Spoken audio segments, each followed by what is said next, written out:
नमस्कार आप सभी के लिए। तो ये आज आपका एडिटोरियल है, द हिंदू में पब्लिश हुआ है। लिखा किसने है? कृष्णन श्रीनिवासन जी ने। ठीक है, तो बात किस बारे में कर रहे हैं? जैसा कि आपको मालूम होगा, अभी रिसेंटली जो बाइडन जो हैं यूएस के राष्ट्रपति चुने गए हैं, बने नहीं हैं, चुने गए हैं। 20 जनवरी को शपथ लेंगे तो राष्ट्रपति भी बन जाएंगे। लेकिन बाइडन के राष्ट्रपति बनने के साथ ही जो पूरे के पूरे वर्ल्ड में है, चीज़ें क्या होने लगी हैं, एक आशंकाओं का दौर और एक अपेक्षाओं का दौर स्टार्ट हो गया है कि बाइडन की प्रेसिडेंसी में या उनके राष्ट्रपति बनते ही क्यों चीज़ों कैसे चीज़ें रन करेंगी, कैसे चीज़ें घटित होंगी। अब प्रश्न यहाँ पर ये उठता है कि आखिरकार अमेरिका के चुनाव पूरे वर्ल्ड पर असर क्यों डालते हैं। तो इसके लिए आपको सबसे पहले बात मालूम होनी चाहिए कि जो भी व्यापार होता है वर्ल्ड में, वो किसके आधार पर होता है? वो होता है आपका डॉलर पर। और डॉलर जैसे ही कभी कोई व्यक्ति डॉलर में व्यापार करता है, तो उसके पास जो डॉलर आते हैं, तो वो कहीं ना कहीं भुनाने के लिए अमेरिकन मार्केट को ही उससे कनेक्ट होना पड़ता है, प्रत्यक्ष और अप्रत्यक्ष रूप से, कि डॉलर के बजाय या डॉलर के मतलब डॉलर का हस्तांतरण करते वो अपने देश की करेंसी प्राप्त कर ले। तो उसके लिए कहीं ना कहीं अमेरिका मायने रखता है। और यही कारण है कि अमेरिका अमेरिका के चुनाव या अमेरिका का जो एक राष्ट्रपति है वो महत्वपूर्ण हो जाता है पूरे के पूरे वर्ल्ड लीडर्स के लिए। तो चलिए स्टार्ट करते हैं, ये उसी बारे में है। तो जैसा कि आप टाइटल पढ़ ही पा रहे होंगे कि डिकोडिंग बाइडेंस प्रेसिडेंटी, हम डिकोड कर रहे हैं कि बाइडेन की जो राष्ट्रपतिनेस है उसके लिए for India and world, Bharat के लिए वो किस हिसाब से काम करेगी और वर्ल्ड के लिए कैसी साबित होने वाली है इस पूरे के पूरे विषय में। तो स्टार्ट करने से पहले अगर आपने चैनल को सब्सक्राइब ना किया हो तो please hit the subscribe button, क्योंकि इसमें आपको ज़्यादा कुछ नहीं, 2 से 3 सेकंड लगने वाले हैं। तो स्टार्ट करते हैं। देयर वाज अ टाइम, ये उस नॉट लॉन्ग एगो, यहाँ पर कुछ ज़्यादा समय अभी नहीं बीता है। किस चीज़ के लिए समय नहीं बीता है? कि when Indian attention was not riveted on the American election result. तो राइवेटेड का मतलब होता है किसी चीज़ से किसी चीज़ को जोड़ना। वैसे राइवेट का मतलब होता है एक कील कील ठोकना, ठीक है। लेकिन आप ये कहो कि पिछले कुछ समय पहले हमें अमेरिका के चुनाव से कोई लेना देना नहीं था, ठीक है। ये बहुत पहले समय की बात नहीं है, अभी कुछ ही समय पहले, जब मनमोहन सिंह के कार्यकाल से पहले की बात। लेकिन prime minister Manmohan Singh and Narendra Modi have drawn India close to the happening in Washington. तो यहाँ पर मनमोहन सिंह जो प्रधानमंत्री थे, नरेंद्र मोदी से पहले, और जो नरेंद्र मोदी हैं, इन्होंने क्या इतने क्लोज रिलेशनशिप बना लिए हैं वॉशिंगटन के साथ कि उन सब चीज़ों का अब हमें सोचना पड़ता है और उनका प्रभाव हमारे ऊपर पड़ता है। टूगेदर विथ फोनिंग, फोनिंग का मतलब होता है आपका चापलूसी ऑन प्रोमिनेंट इंडियन अमेरिकन, जो इंडियन अमेरिकन है उनकी चापलूसी करने का, और साथ ही साथ well publicised balm toward the American leader, और इंडियन अमेरिकन है उनकी चापलूसी, और साथ ही साथ जो अमेरिका के लीडर हैं उनके साथ एक बहुत अच्छे रिलेशन को दिखाना पूरे के पूरे वर्ल्ड ऑर्डर में।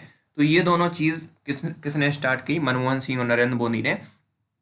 तो ये चीज़ तब से स्टार्ट हुई और तब से ही हमारे जो राजनीति है या हमारे भारत पर अमेरिका के चुनावों का असर पड़ने लगा, ठीक है। Every country is trying to assess if Biden president will be good. और हर एक कंट्री, वर्ल्ड की, विश्व की हर एक कंट्री ये एसेस करने में लगी हुई है, इस चीज़ का पता लगाने में लगी हुई है कि अगर जो बाइडन की प्रेसिडेंटी है वो गुड होती है, बैड होती है या न्यूट्रल रहती है, तो किस हिसाब से इम्प्लीकेशंस होंगे या किस हिसाब से उनके देश पर क्या असर पड़ने वाले हैं। Perhaps mister Modi does not know mister Biden well. हो सकता है मिस्टर मोदी बाइडन को ज़्यादा अच्छी तरीके से ना जानते हों, but neither had he meet mister Trump before mister Trump became president. लेकिन ये बात भी उतनी ही सख्त है कि मिस्टर ट्रंप से भी वो पहले कभी नहीं मिले थे। जब मिस्टर ट्रंप राष्ट्रपति बने उसके बाद ही उनका वार्तालाप मिस्टर ट्रंप के साथ शुरू हुआ। फिर क्या है? Personal relation must never be overestimated as guide to foreign policy. तो यहाँ पर ये कहना है कि जो पर्सनल रिलेशनशिप है वो ज़्यादा ओवर एस्टिमेटेड नहीं होते। किस चीज़ के रिगार्डिंग? जब आप फॉरेन पॉलिसी की बात करें तो which is the best develop on the basis of the objective interest, और वो जनरली जो फॉरेन रिलेशंस हैं वो अपने अपने हितों को ध्यान में रखते हुए कोई देश दूसरे देश से संबंध रखता है या उनकी सहायता करता है। इसमें ये बात नहीं होती कि अगर कोई किसी का दोस्त है, किसी देश के राष्ट्रपति दूसरे देश के राष्ट्रपति के दोस्त हैं, तो वो उन मतलब विदेशी या उनके जो निर्णय में उस चीज़ की बात झलकती हो। कुछ मसलों पे हो सकता है, लेकिन ये जनरली विदेश नीतियों में ये चीज़ फॉलो नहीं होती। Hostility to third country can not constitute foundation in the world with inconsistent priorities. तो यहाँ पर जब जो प्राथमिकताएं हैं देशों की वो बदल रही हैं, कोविड-19 के कारण तो और प्राथमिकताएं बदल रही हैं, और जो भी मल्टीलेटरल ऑर्गेनाइजेशन है वो क्या है, तहस नहस हो रहे हैं। तो उस चीज़ में कि हॉस्टिलिटी ऑफ थर्ड कंट्री मतलब एक तीसरे देश से दुश्मनी इस चीज़ को नहीं रन करवा सकती वर्ल्ड ऑर्डर को, या वर्ल्ड के जो निर्णय हैं कि वर्ल्ड के लीडर तीसरे मतलब दोस्त को बुरा मानते हैं, इसके कारण वो इंडिया के सपोर्ट में आ जाएंगे, तो ऐसा नहीं होता। ये चाइना की बात कर रहे हैं कि चाइना के जितने दुश्मन हैं वो इंडिया के साथ आ जाएंगे, तो ऐसा नहीं होने वाला। ठीक है। Mister Modi might have been promoted by Indian community in the United State, और मिस्टर मोदी हो सकता है प्रमोट किए गए हैं इंडियन कम्युनिटी के द्वारा, जो इंडिया का समाज है या इंडिया के जो लोग यूनाइटेड स्टेट्स में रह रहे हैं उनके द्वारा। But his Namaste Trump event of February 2020 in Ahmedabad was ill advise. लेकिन जो उन्होंने अहमदाबाद में किया कि नमस्ते ट्रंप करके जो उन्होंने सम्मेलन आयोजित किया स्पेशली ट्रंप के लिए, वो एक बहुत बुरी एडवाइस थी, या उससे एक बहुत बुरा क्या गया है उनके ऊपर, जो डेमोक्रेटिक पार्टी के उम्मीदवार हैं, क्योंकि ये ट्रंप रिपब्लिकन पार्टी के उम्मीदवार हैं, तो जो डेमोक्रेटिक पार्टी के उम्मीदवारों पर एक बुरा असर गया है। The Biden administration will forgive but not forget.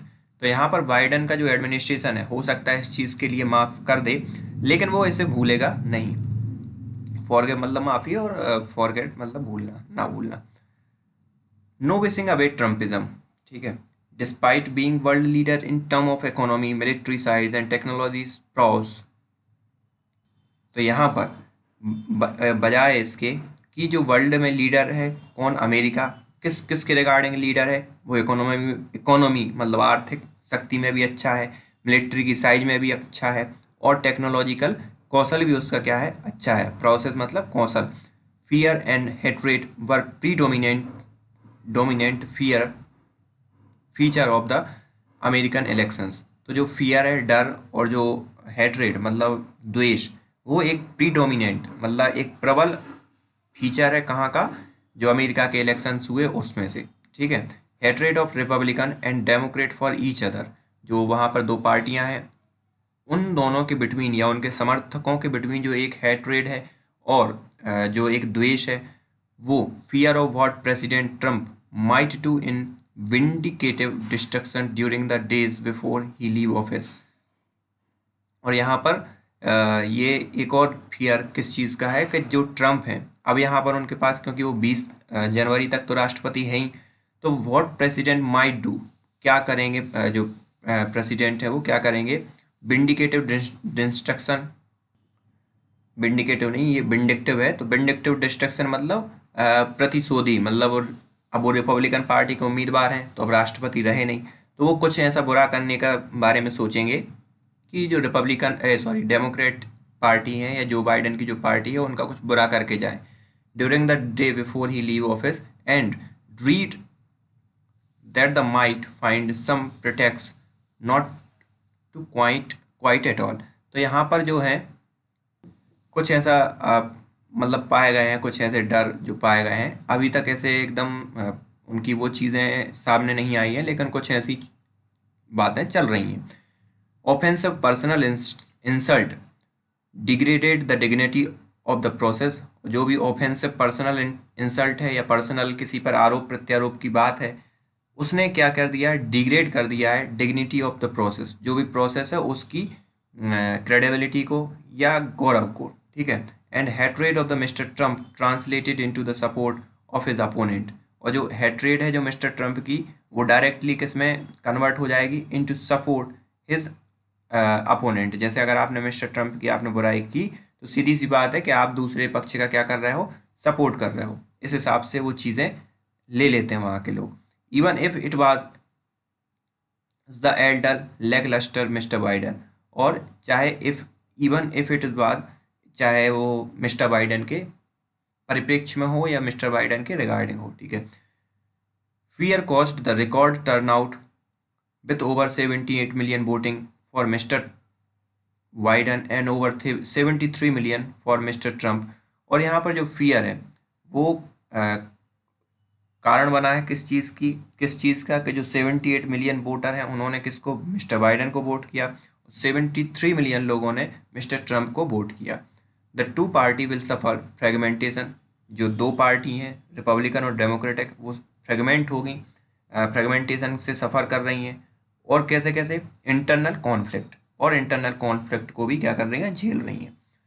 Trumpism is still formidably popular as evident by voting figure will devastate the already diminished liberal and moderate wing of the Republican Party।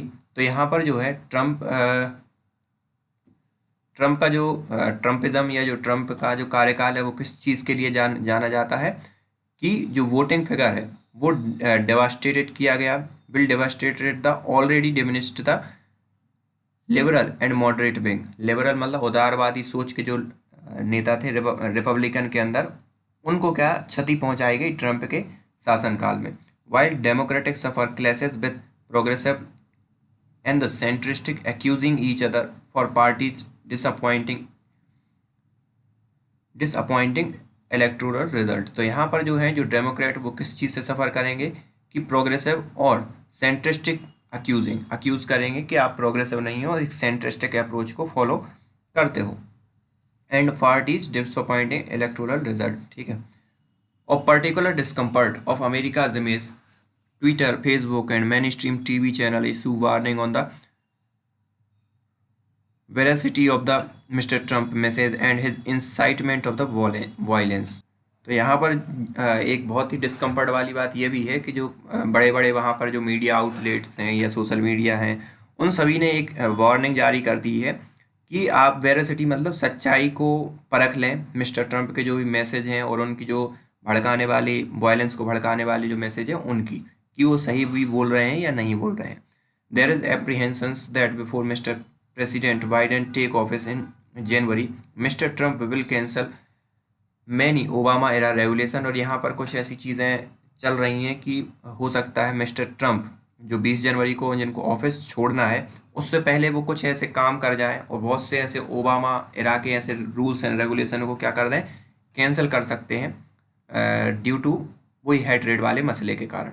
Nobel various agencies promote his personal financial interest, बहुत सी ऐसी Nobel agencies हैं जो अपनी personal financial interest को क्या कर रही हैं, प्रमोट कर रही हैं, तो हो सकता है उनको सपोर्ट कर दें। And issue pardons including the preemptively for himself against the threat of prosecution for crime before and during his presidential tenure. और हो सकता है जो अपने अगेंस्ट भी, मतलब ट्रंप के अगेंस्ट भी बहुत से ऐसे आरोप हैं, उन सबको भी वो हो सकता है कैंसिल कर दें। वो कैंसिल कैसे कर सकते हैं, क्योंकि राष्ट्रपति के पास पावर होती है कि वो जितने भी खुद के ऊपर आरोप लगे हैं उन सबको क्या कर मतलब खुद के ऊपर नहीं, एक सिटीजन के ऊपर, अमेरिका के सिटीजन्स के ऊपर कोई आरोप लगे तो उनको क्या कर सकता है, माफ कर सकता है। With its president claiming for month that the poll were rigged. और वो अपनी जैसे प्रेसिडेंसी क्लेम कर रहे हैं कि जो पोल्स थे वो क्या हो गए थे, उनमें धांधलियाँ हुई हैं, और that's why he is the president, मतलब वो अभी भी खुद को क्या मान रहे हैं, प्रेसिडेंट मान रहे हैं। The simultaneous appeal of the American government to west African Cote d'Ivoire on the presidential election to show commitment to the democratic process and the rule of law. तो यहाँ पर उसी साथ ही साथ वो जो वेस्ट अफ्रीका है वहाँ की कोट डी आइवरी के लिए भी जो प्रेसिडेंशियल इलेक्शन हो रहे हैं उसमें उनके जो कमिटमेंट हैं लोकतंत्र के लिए, उस चीज़ को याद दिला रहे हैं और कह रहे हैं, मतलब फोर्स कर रहे हैं कि वहाँ पर आप लोकतांत्रिक व्यवस्था करो। Was singularly ironic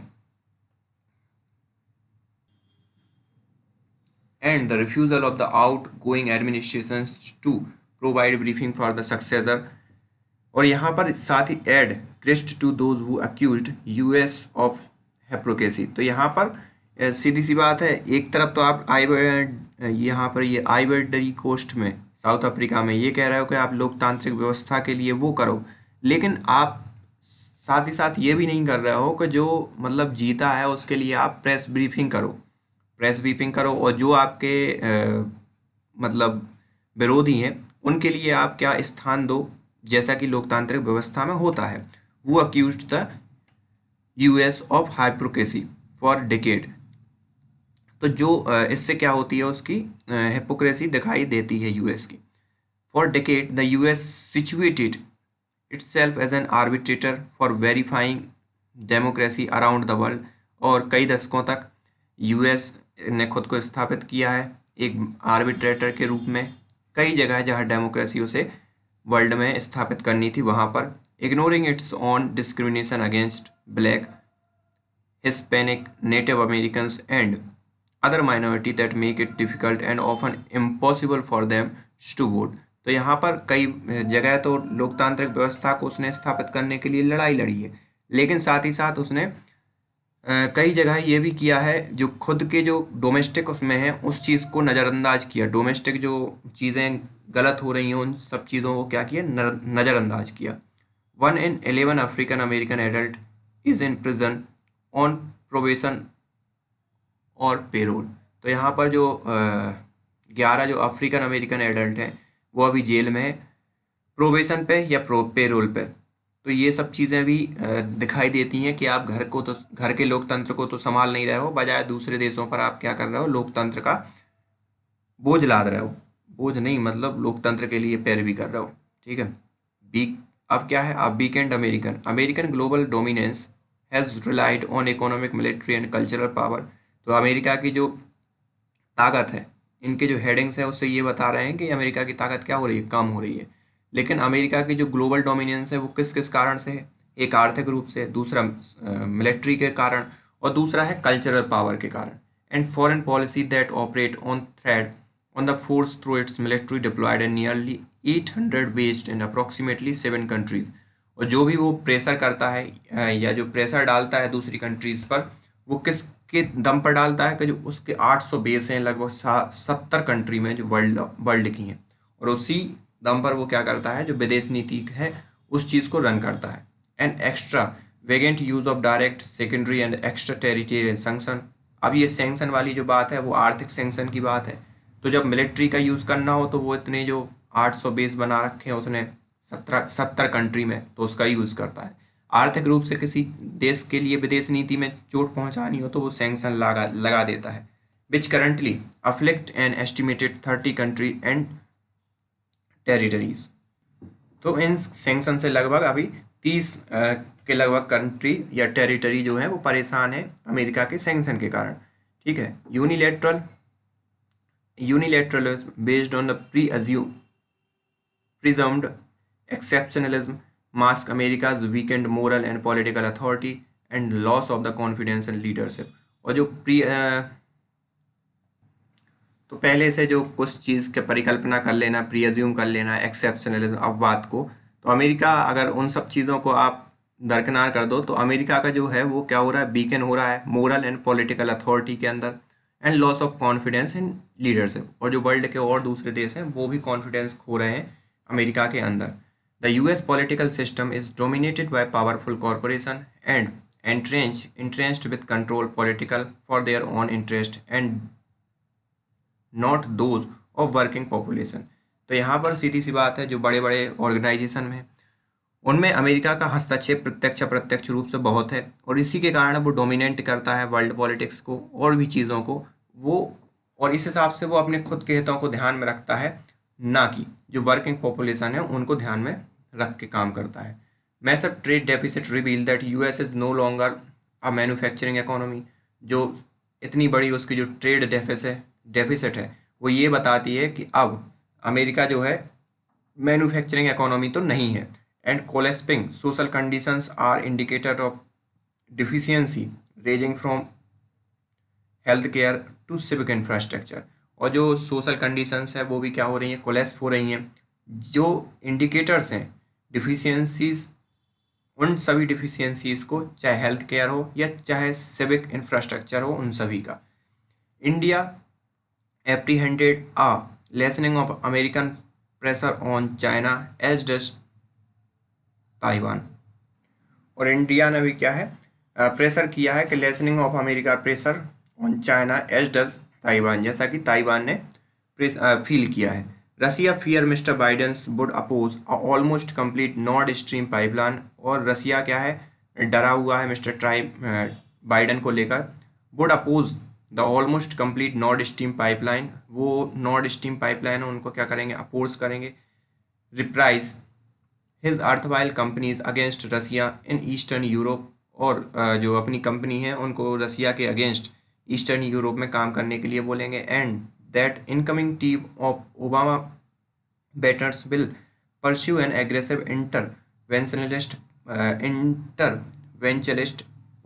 policy. और यहाँ पर जो है, जो आने वाली इनकमिंग टीम है ओबामा के वेटरन की, विल परस्यू एग्रेसिव इंटरवेंशनिस्ट, वो एग्रेसिवली क्या करेगी, काम करने वाली है इस सभी रीजन में, मतलब रसिया के अगेंस्ट।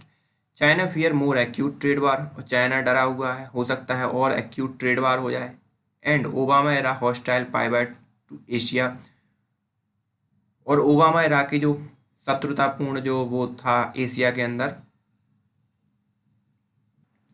तो उन सब चीज़ों को भी ध्यान में रखा जाएगा। अब कहाँ पर था एशिया में, तो ये आपको मिडल ईस्ट में जब लड़ाई हो रही थी, उन सब चीज़ों में आपको रूस और अमेरिका किस हिसाब से वेस्ट एशिया में या मिडिल ईस्ट में अपनी इन्फ्लुएंस कर रहे थे, उन सब चीज़ों को आपको समझना पड़ेगा। तो आप बस सिर्फ एक ही उससे समझो कि बस ये है कि ओबामा एरा के जो शत्रुतापूर्ण रवैये थे एशिया के अंदर, जहाँ जहाँ पर, उस चीज़ को भी क्या आगे बढ़ाएंगे, क्योंकि ओबामा और जो बाइडन क्या हैं, एक ही पार्टी के उम्मीदवार हैं। और जब ओबामा राष्ट्रपति थे तो जो बाइडन क्या थे, वहाँ के उपराष्ट्रपति थे।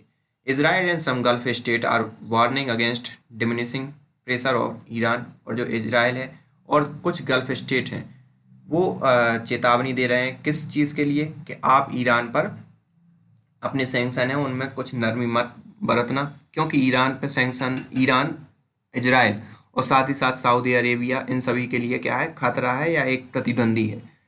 Venezuela, Iran and Cuba hope for modernisation in Washington Trump era hostility, और हो सकता है ईरान है, क्यूबा है और वेनेजुएला है, ये आशा कर रहे हैं कि जो ट्रम्प एडमिनिस्ट्रेशन पर इनके ऊपर जो सैंक्शन लगाए गए वो क्या होंगे, थोड़े से मॉडरेट होंगे, और जिससे इनकी इकोनॉमी को बहुत मदद मिलेगी।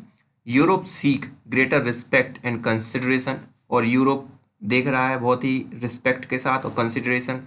Already these country are laying down market of their expectations, और यहाँ की जो कंट्री हैं जो यूरोप की, वो are laying down market of their expectation, तो अपने जो मार्केट हैं अपनी उनकी एक्सपेक्टेशंस पर चल रहे हैं। अब जो है बाइडन की कंसर्न, ये तो हो गया पूरे वर्ल्ड ऑर्डर की। बाइडन की क्या क्या कंसर्न है, these fear and hope may founded, तो ये जो डर का माहौल है और जो आशा का माहौल है, ये सब जो हमने पहले डिस्कस किया, वो भी अनफाउंडेड, मे बी अनफाउंडेड हो सकता है, ये मतलब एग्जिस्ट ही ना करता हो, ये सिर्फ आशंकाएं ही हो। Mister Biden pre occupations will be on his domestic agenda in country divide down in middle, तो यहाँ पर हो सकता है मिस्टर बाइडन सबसे पहले घर घर पर ही ध्यान दें, या अमेरिका के ही हितों, अमेरिका के जो डोमेस्टिक इशू हैं उन पर ही ध्यान दें। Half the electoral is seething with discontent stoke by mister Trump mister Biden, तो यहाँ पर जो लगभग आधे जो हैं, जैसे आपने देखा होगा कि 73 और 78 वाला मसला है, 73 मिलियन वोट ट्रंप के लिए मिले, मतलब अगेंस्ट ट्रंप के कितने गए, 78 मिलियन, और 78 मिलियन बाइडन को गए, लेकिन लगभग 73 मिलियन बाइडन के अगेंस्ट गए। तो ये चीज़ें हैं, तो उनको घर पर ध्यान देना पड़ेगा। Must deal urgently with novel corona virus pandemic, तो इसके लिए जरूरी है कि उनके लिए डील करना चाहिए, किससे करना पड़ेगा, पेंडेमिक से, महामारी से। The economy and race relations, और जो इकोनॉमी है आर्थिक, और जो रेसेस रिलेशंस है उनसे। In his short tenure he must work for more equal society through mister Trump has packed the supreme and federal court with reactionary nominee, तो यहाँ पर उन इन सभी चीज़ों के लिए उनके लिए छोटे से कार्यकाल मतलब जो 4 साल का कार्यकाल है उसमें उनके लिए इस हिसाब से वर्क करना पड़ेगा कि वो एक इक्वल सोसाइटी का बनाए या इक्वल सोसाइटी का गठन करें। The 2497 counties the voted for mister Trump. यहाँ पर 2497 जो काउंटीज थी उन्होंने किसको वोट किया? मिस्टर ट्रंप को। Generate only 29% of GDP. तो इन काउंटीज ने वोट तो काउंटीज तो यहाँ पर की ज़्यादा है, लेकिन जो आर्थिक रूप से है वो सिर्फ 29 थी जो अमेरिका की जीडीपी है उसका क्या करते हैं? उत्पादन करते हैं। While 477 counties one by mister Biden. 477 counties किनके द्वारा जीती गई? मिस्टर बाइडन के द्वारा, जो लगभग 70% ऑफ जीडीपी का क्या करते हैं? अपना मतलब उसमें हिस्सा होता है जीडीपी में 70%। Revealing the economic divide even as stock market register record gain. तो यहाँ पर ये सब चीज़ें दर्शाती हैं कि कौन मतलब इकोनॉमिक जो मार्केट है वो किसके पक्ष में है। Mister Biden is an emollient politician with political skill. तो मिस्टर बाइडन क्या है? एक शांत करने वाले पॉलिटिशियन है। एमोलियंट मतलब शांत करने वाले पॉलिटिशियन विथ पॉलिटिकल स्किल, जिनके पास राजनीतिक स्किल भी है। But because Trumpism looms so large much will depend on his relationship with the Mitch McConnell Republican leader in the Senate. तो यहाँ पर ये सब जो, लेकिन वो तो शांत करने वाले हैं, लेकिन जो ट्रंप ने किया है इतने दिनों तक, तो वो सब इस बात पर निर्भर करेगा कि उनके रिलेशन जो सीनेट है वहाँ के कौन है? मिच मैकलन। उन सब के रिश्ते के आधार पर डिसाइड होगा, जो कि एक रिपब्लिकन लीडर है, जबकि बाइडन जो है वो कौन है? डेमोक्रेट है। The senate has the right to confirm 1200 of mister Biden's appointment. Senate के पास क्योंकि ताकत होती है कि वो कंफर्म करे 1200 लगभग अपॉइंटमेंट जो मिस्टर बाइडन करेंगे। एंडोर्स और reject treaty and can frustrate restoration of membership of World Health Organization and climate change accord and Iran nuclear deal and restoring the credibility of the World Trade Organization। तो अगर mister Biden ने ये सोच रखी कि जो Trump के ये सब डिसीजन है, तो ये डिपेंड करेगा उन सीनेट पर जो मैकलोनी है वो, ठीक है, कि वो इस चीज़ को रिजेक्ट करते हैं या एक्सेप्ट करते हैं। ठीक है, तो ये बड़ा चीज़ समझने वाली होगी कि इन सब के होने के बावजूद भी मिस्टर बाइडन कैसे काम करेंगे। The United state not Britain is a nation of shopkeeper. जो यूनाइटेड स्टेट है वो ब्रिटेन नहीं है, और is the nation of shopkeeper, जो मतलब एक शॉपकीपर का नेशन है, मतलब दुकानदारों का देश है। ठीक है, American business regard China as a major market and driver of its economic prospect. तो अगर अमेरिका देखेगा बिजनेस के रिगार्डिंग, तो चाइना उनके लिए एक बहुत बड़ा मार्केट है and driver of its economic prospect, और जो भी उसकी इकोनॉमिक उद्देश्य है उनका एक ड्राइवर भी है। As do Japan and Australia, जैसा कि जापान एंड ऑस्ट्रेलिया है। Without the impetus driven for the blatant political purpose, बगैर किसी ऐसे इम्पीटस के कि जो driven for blatant political purpose of Trump administration, the future viability of the quad formation is in doubt. तो यहाँ पर बगैर किसी ऐसे पॉलिटिकल मतभेद के अमेरिका अब जो क्वाड के लिए, जैसे ट्रम्प एडमिनिस्ट्रेशन में क्वाड को मजबूत करने में लगा था, वो हो सकता है बाइडन के कार्यकाल में ना हो।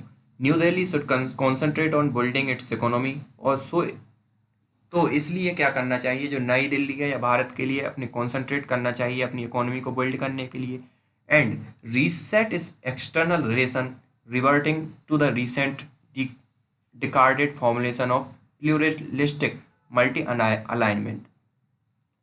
तो एक्सटर्नल मतलब रीसेट करने चाहिए अपनी जो एक्सटर्नल रिलेशन है उनको, और reverting to the recently discarded formula, और उनको फिर से मतलब रीगेन, जो अभी जिनको नज़रअंदाज कर दिया जिन रिलेशंस को या जिन विदेश नीतियों को, उनको क्या करना चाहिए? एक्सेप्ट करना चाहिए।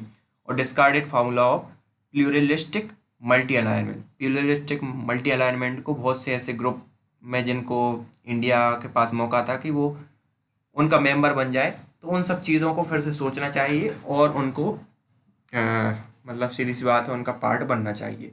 और ये सब बोल के आरसीई पर कटाक्ष करने की बात कर रहे हैं, क्योंकि जो आरसीई पे है वही एक आर्थिक परिप्रेक्ष्य से अभी एक बड़ा समझौता हुआ है। So this is the end of today's editorial. So thank you for today. और ये आपको एडिटोरियल समझने के लिए एक सबसे बड़ी बात है कि आपको कंटिन्यू होना पड़ेगा, पहली बात।